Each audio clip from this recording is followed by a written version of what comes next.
We got more FEMA news. Yeah, listen to this.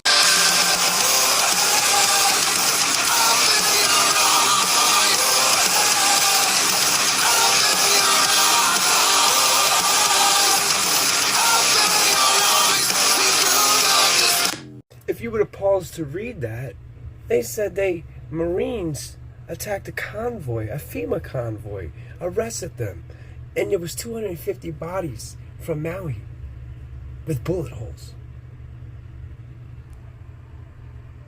Listen to this officer, and whoever this officer is, whatever town he's in, that town is lucky as hell because that cop will stand with his people. So what's actually going on in Maui? U.S. Marines engaged and neutralized a FEMA convoy in Maui. And I will add at the end of this video a couple screenshots from the article if you want to pause and read for yourself. The convoy was fleeing fire-stricken Lahaina and would have escaped had it not been for the Marines taking it down.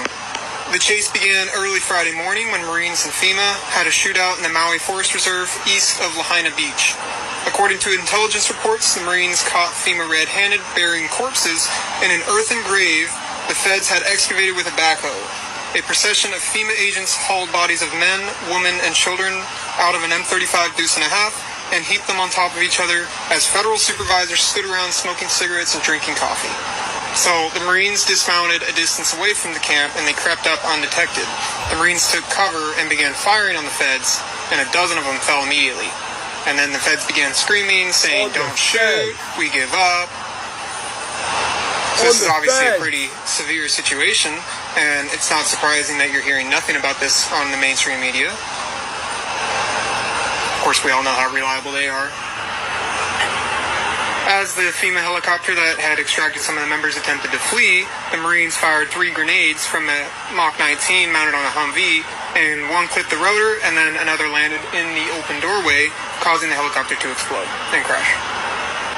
So I'm not personally sure how true all of that really is, but this seems to be one of the first documented incidents that proves the motives that FEMA really has. FEMA's not here to help us. They're here to control us. They're here to take our freedoms away. They're here to lock you up, put a mask back on you, go take the vaccine. When I started posting on TikTok years ago and started getting banned, one account after the other, I told myself I was going to keep this up because the truth needs to be heard. Somebody needs to be telling what's really going on. So when the shit hits the fan, people aren't surprised. I love that cop. Follow that man. Y'all have a blessed day. Peace to the gods.